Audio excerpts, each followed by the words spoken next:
Hello, and I hope this message finds you well. Um, I've been wanting to make this video for a long time, but I hadn't sort of earned the right because I hadn't technically finished my Saturn return. And that's the topic of this video. I want to talk about what a Saturn return is in astrology.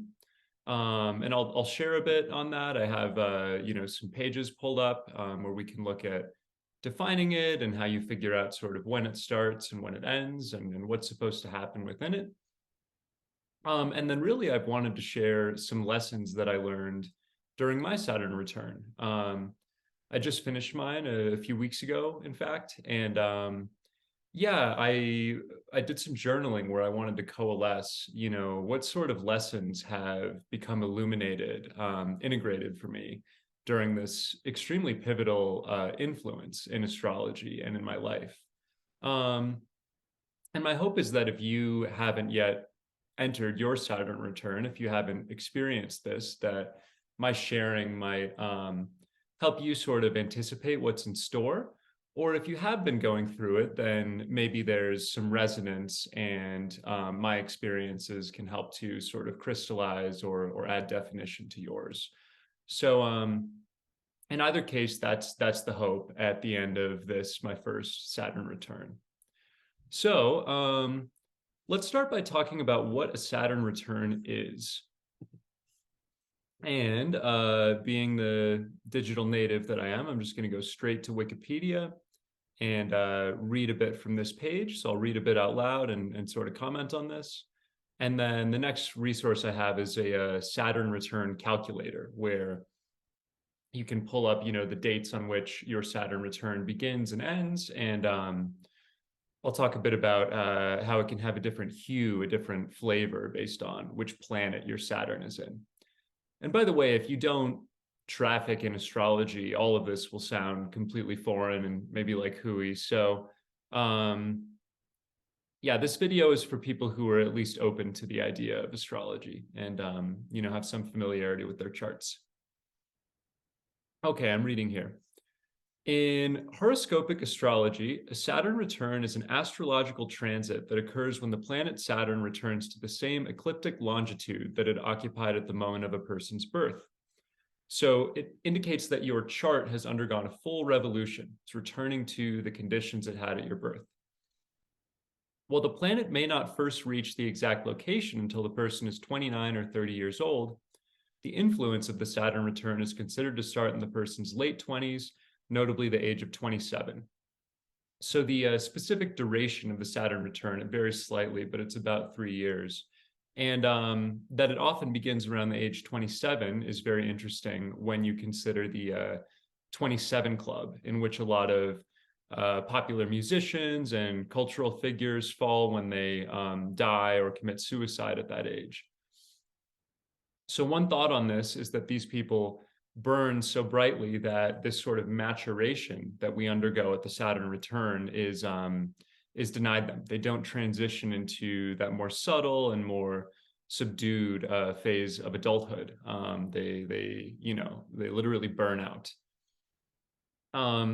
Psychologically, the first Saturn return is seen as the time of reaching full adulthood and being faced perhaps for the first time with adult challenges and responsibilities. So this final word here is a big theme of the Saturn return. It is shifting away from I'm a victim and things happen to me to I am an individual, I am an adult, and I'm taking responsibility for my life. I'm navigating my life. I'm my life's pioneer. And that's a very, very different disposition and therefore a challenging transition. And you'll see that theme, that concept in some of my lessons that I'll share. I'll read this next paragraph as well. The phenomenon is described by Western astrologers as influencing a person's life development at roughly 29.5-year intervals, though the planetary influence may be felt for a few years before the exact conjunction, and variable orbits of the planet can also make the time period longer or shorter. These intervals or returns coincide with the approximate time it takes the planet Saturn to make one orbit around the Sun, roughly 29.5 years. Western astrologers believe that, as Saturn returns to the degree in its orbit occupied at the time of birth, a person crosses over a major threshold and enters the next stage of life. With the first Saturn return, a person leaves youth behind and enters adulthood. With the second return, maturity. And with the third and usually final return, a person enters wise old age. These periods are estimated to occur at roughly the ages of 27 to 31, 56 to 60, and 84 to 90. A fourth return, for those who live to see the age of 114 to 118, is sufficiently rare that it is not given coverage in the astrological literature. So just a couple of comments on this. So yes, this first one, which I have just been through, is about ceasing to be a child and becoming an adult, right? And it's this arrival of these more adult attitudes like responsibility, individuality, autonomy, independence, but independence not in the sense of being reactionary like teenagers are, but really, I stand on my own. And then yeah, with the second return, maturity, what's interesting about that is if you look at the ages of the second return, 56 to 60, this is often what's called the midlife crisis. And with both the first and second return, and I'm sure the third as well, things can go either smoothly or chaotically. And it depends on the degree to which the person is sort of in alignment with their higher values, with their destiny. What they say about Saturn is that it is like a strict teacher, and anything in your life that is not, again, in alignment with that destiny, that is not going to lead to your fruition, your flourishing, those things fall away, or even they are torn away forcibly. So the midlife crisis and some of the tumult that I've been through over the past several years, these can be attributed to this dynamic of Saturn kind of restoring us to what is actually in alignment with our nature, with our destiny, truing us to those qualities. Okay. And then again, you can calculate the length of your Saturn return and the specific dates. And I've done so here on this website, aquarianastrology.org/Saturn return calculator. Basically, you just put in your birth date and it tells you what sign your Saturn is in. Now, different signs, different planets in astrology have, different characters, different qualities, and these will color the events, the story of the Saturn return, and also kind of the takeaways, the lessons, the style of it. Mine is Aquarius, and I won't go into that very deeply, but Aquarius, some of its virtues are equality, sort of mental quickness and creativity. It can also be kind of a cold sign, and so there's an impersonal or cerebral quality to this brand of Saturn return, and I find that to be very true when thinking of my own journey. And again, you may notice that theme or those themes in some of my takeaways. So the dates on which I want to focus, because they just occurred, my Saturn return, and anyone who's around my same age as a millennial, we made kind of a crazy choice in this lifetime, which is that our Saturn return basically began with the global pandemic. So we went into lockdown at the same time as we were being ushered into this influence. So my exact date that my return began was March 23rd, 2020. Again, that's lockdown time. And it just ended roughly 3 years later, March 17th, 2023. A lot has happened in that time physically. At the start over here, I was engaged to someone. I was going to be married. I was in a master's program, and I was hoping to continue on and get a PhD at that same institution. I was living in a different place. I was living in the Midwest. And here I'm living in the Southwest. I'm no longer engaged. I'm very single. And well, I'm no longer in a master's program. I've been teaching for the last several years, teaching high school. So a lot has changed physically in that time. But what I want to focus on for the remainder of this transmission are the lessons that I've learned throughout this time. And I'll put them on the screen. I'll take images of this journal entry I wrote where I, endeavored to encapsulate these learnings. And I'll just sort of comment on each one and hope to flesh out kind of how it has showed up in my life and begun to guide me or continued to guide me. A lot of these lessons, too, I'll say, are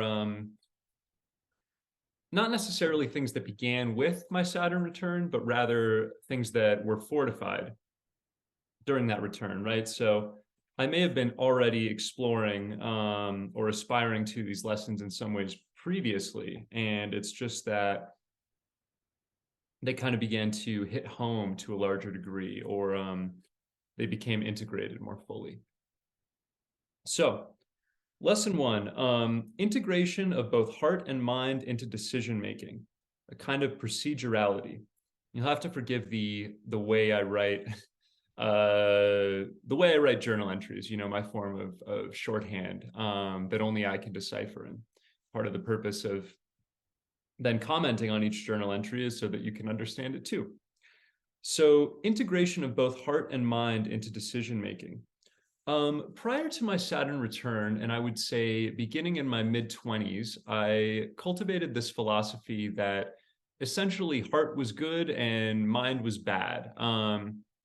This came with therapy and then with spirituality. I had this belief that the mind leads us astray, gets us into quandaries, makes us inactive, makes us forgetful of our true nature or desires, and the heart is the more trustworthy compass.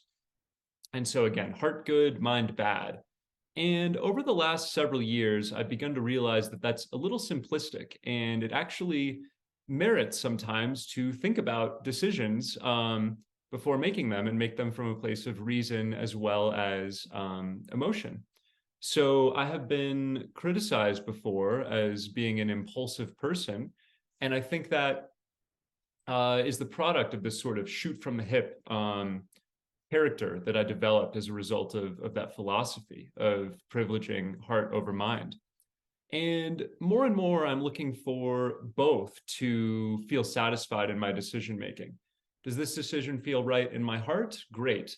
Does it also feel right in my mind? Can I also see rationally why this will pan out well? Even better. So kind of listening to and trusting both those faculties and trying not to abandon either one is one lesson I noticed over the past several years. Lesson two, ceasing to be the main character in my own life, thinking about progeny. This one's very interesting. Prior to the Saturn return, I felt like the center of the world was me, to use a common phrase. I had a lot of self-involvement, a lot of desire to share with others things that I was doing and have them sort of watch and celebrate me. And I felt like my journey, my own progress through this life was what should be celebrated and should be viewed and should be sort of the source of excitement. And more, and I've really noticed this through teaching, I have this feeling that I'm just one person in a field of other people, and the others are just as important as I am, if not more so. And I watch their journeys and I facilitate their journeys and I celebrate their journeys. And when I say thinking about progeny, that's because this same dynamic that takes hold for me in teaching, I can see, ushering in parenthood. I have this desire to raise other people, to help other people grow, and to make them the focus of my journey. And so that sort of protector or steward role has come online for me a lot more. And it's also part of the reason I post less on social media. I had this unbroken impulse before where I'm going through something, I want to turn it into a dramatic story, I want to share it with others so I can have this rush of being seen. And now I really check in with myself, like, what is the purpose of this sharing? Who cares? Who's watching my journey?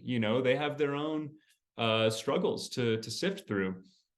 And yeah, more calculated around things like that, and just less predisposed to privilege my own life as kind of the focal point.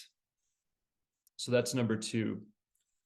And there will be a lot of similarity, and some later ones I may not have as much to say about because of that.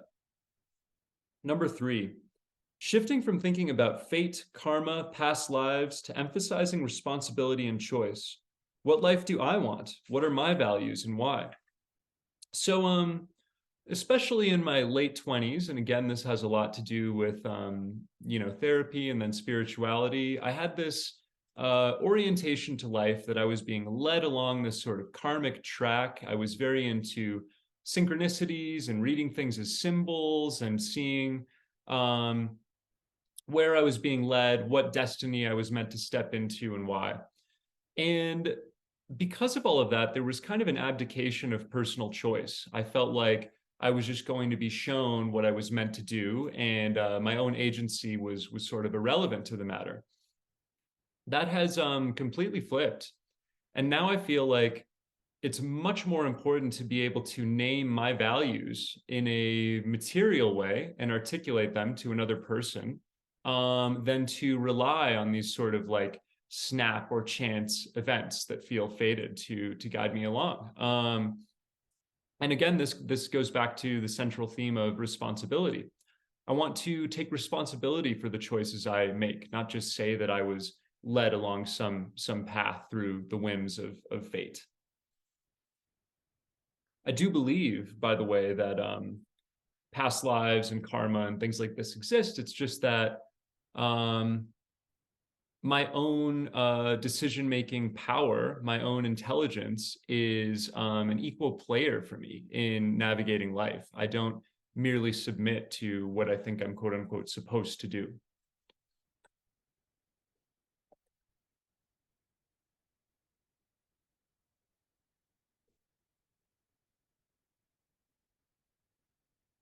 Number four is slowness, steadiness, centeredness.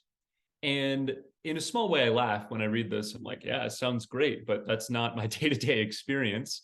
But I think in the scheme of things, it is more so my day-to-day experience. And, these are, again, things I am growing into and have been growing into even prior to my Saturn return.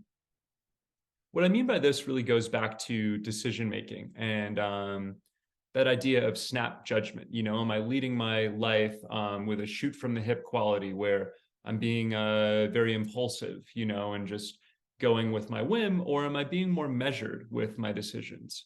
And more, I am inhabiting that measuredness where I'm really asking myself, okay, what are my long-term goals? How can I articulate and envision them? And then how can this choice in the present help get me to those goals, help scaffold me toward those goals? And if I can see an alignment, then that's an apt choice for me. So it's much more contemplative, much more measured than this sort of wild, heart only way of traversing life that I was engaged in during my 20s. Number five, ceasing to idealize things, growing much more practical. Now, this one is huge for me personally. Another astrological influence that I find very intriguing, I only learned about it in the past year or so, is called Chiron. And Chiron is the wounded healer. And the planet and house in which you have Chiron tell you a lot about both the central wound you have in this life, which shapes your personality. Wounds are at really the root of our personality structure. But then also the gift, the lesson that you are meant to give others through treating this wound in yourself. So the wound is the gift, right? It sort of flowers open with loving attention.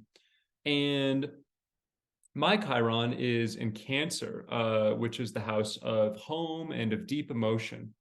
My whole life, I have had this sense of frustration around home, of difficulty in finding belonging in other places. I think this began very early with having divorced parents and feeling like, why don't I get, a quote unquote normal family that other kids seem to have? I mean, divorce is like as normal as anything else in our world at this point, but nevertheless, that's how I felt. and continued with experiences that were harder and harder to ignore, experiences that really seemed to call attention to this quality of homelessness. I was also fascinated by the homeless at a young age, and I think spiritually identified with that condition of not belonging anywhere. Over the past several years, I have had very salient experiences of thinking I have found some kind of home outside of myself, whether it be a partner or a job or a place I'm living, and having that person or that thing kind of ripped away from me. Even if outwardly it seemed my own volition was responsible for the loss, inwardly I experienced that sort of victim revolution or occurrence of, this thing is being taken away from me, this home that I thought I had nabbed. And through all of this, I have really ceased to look for that sense of home outside of myself. It's like pattern recognition. I've seen the same thing happen so many times. I idealize this external structure that I've found, then it disappoints me or I'm rejected from it in some way. And I feel, again, homeless. I've seen this happen enough times that I know, oh, everything external is going to dissatisfy me. Nothing external is perfect. And it's actually the seeking perfection that I can control. And with this attitude, my sense of home comes to be within, right? It's the kind of steadiness or equanimity that I can cultivate in my internal domain. And that really is the lesson, the life lesson for someone with Chiron and Cancer. And then we become sort of deliverers of a sense of home to other beings because we carry this within us. We've manufactured it within us and can, transport it. So yes, ceasing to idealize things, growing much more practical. It's ceasing to look for that perfect home, that perfect belonging outside of myself, and instead kind of carrying it within me. It is comfort with the discomfort or with the imperfection. 6, becoming comfortable with being alone and not needing to impress anyone, living for myself. So becoming comfortable with being alone, I mean that in a specific sense. I'm a pretty deep introvert, and so I've always been comfortable being alone, maybe more comfortable, at sometimes, even since I was very little. I mean here, becoming comfortable not being in a relationship, having to do with that sort of search for home outside myself. In my 20s, I was really always looking for that ideal partner, right? I've got to find the one, and we're going to have this perfect union, and everything in my life is going to magically sort of like rectify itself. And I was disappointed again and again, not because of the other person, but because of my own expectations. So, I mean, becoming comfortable not being in a relationship. I've been very single the past several years, and honestly, it's been fine. And it is sort of hardened this resiliency in me and this self-acceptance, that maybe I was distracting myself from some sorts of insecurities through that constant pursuit of a relationship. And now I've had to face those insecurities and become more internally stable. When I say not needing to impress anyone and living for myself, that sort of goes back to this earlier one of ceasing to be the main character in my own life. Throughout my 20s, and indeed beforehand, and I think really this is a fundamental thread of being a developing person, being a young person, I always had this sense that some audience was watching me and that I had to satisfy them, had to gain their approval, had to achieve recognition from that audience, and I really think the original audience were my parents, and then their avatars became projected onto every other mentor I met or like publication I applied to or whatever. And I've become much more neutral about that. My attitude has really come to be, I'm just one person among others. No one is watching me with any special degree of interest. And indeed, it wouldn't matter if they were. And how can I live for myself, right? What do I actually want, independent of what other people may be projecting onto me, ascribing to me? So there's a kind of loneliness in that shift and that loss, but there's also a tremendous amount of freedom.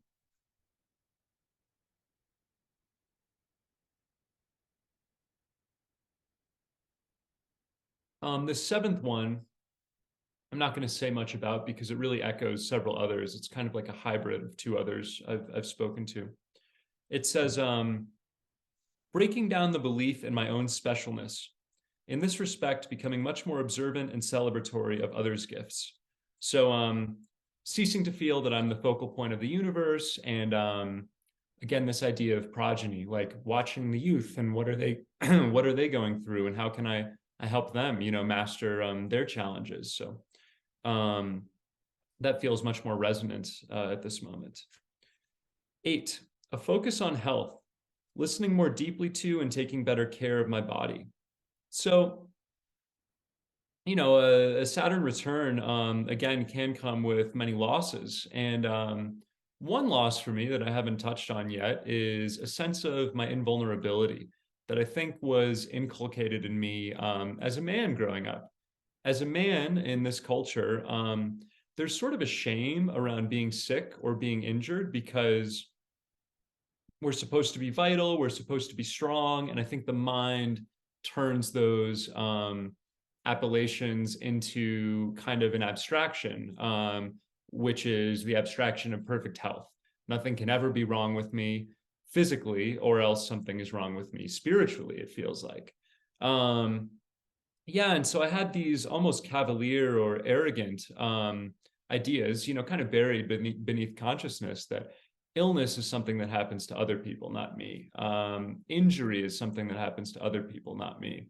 And over the past several years, I've had one injury, which is like a big deal for me because I rarely ever get injured. But I've had a fair amount of illness, and I've, had to take off days, even weeks from school. I've felt frail. I've seen, many doctors and kind of been unable to figure out what was going on. And it's really been this humbling experience that has shown me again, there's no kind of like medal of imperviousness that I've been awarded that is different from other people. I'm in a body, and bodies deteriorate in time and they have to be maintained, like a car does or like some other product does. And so I've had to become more open to, taking medicine when I need it, taking supplements, seeing different kinds of doctors or herbalists to kind of support my health. And all of that for me has had to do with shedding this sort of armor of identity that I think was given to me as a man. So that is one I am still working on, but it's definitely a lesson that has been taught and reinforced over these past several years. And number 9, feeling done with the past. No more quote unquote poor me narratives. So this one is really interesting too. I've mentioned therapy. I kind of began therapy in my mid-20s, and I've gone periodically since, and I'll continue to go at times when it feels relevant or useful. But through this whole process, I would say over the past, 6 or 7 years now, I've really begun to unburden this notion that, my parents are somehow responsible for challenges or insecurities I have because they got divorced, or, whatever more specific thing happened with each of them. Or there could be, traumas that other groups are responsible for. So, I wasn't popular enough in high school, or I didn't have a girlfriend early enough, and that made me feel strange. And, all these sorts of kind of stories we can tell ourselves about why we are the way we are and why we're suffering or struggling in the present. These have just become a lot less interesting to me. I do think it is extremely worthwhile to unpack those narratives, those feelings when they arise. And again, therapy is a tremendous resource for that. But I'm just finding this disposition now that says, I live in the present, I'm interested in the future and working toward the future, and I want to see what progress I can make in that endeavor at every juncture. And that's what is vital for me. And this idea of going back to the past and dwelling in blame, or even in this sense of like mystery or investigation. You know, I'm a detective about the past. It just feels dead to me at this point. And so I think that's part of this fundamental shift in the Saturn return from dependency. The past can be kind of an anchor of dependency, from dependency to responsibility, right? And integration and autonomy. I'm me, those experiences are in me, they're part of me. How do I work with them to get to the future, right? Um, so yeah, when I did this journaling, those were the 9 lessons which came up for me and felt kind of most not cathartic, but just energized and tangible. And I want to say, you know, again, Saturn returns can be a kind of flowering, or they can be pretty hellish. And mine was hellish in a lot of ways. And I'm proud of myself for kind of the work and the reflection that I've done through it. I think I have come out a much stronger and more stable and whole person. And that being the case, I'm very excited to see what this next chapter of life holds for me. You know, I'll meet it with a totally different set of gifts and parameters and desires even. So yeah, I just wanted to ground us in the Saturn return, talk about the length, the different styles of it, and lay out these lessons that came up for me in my journaling in the hope that um, this entire, you know, package can either help orient you to your Saturn return and prepare for what may be coming, or help you to integrate and reflect on what you yourself have learned along the way. So thank you very much for listening to this, and I hope you have a blessed day. Goodbye.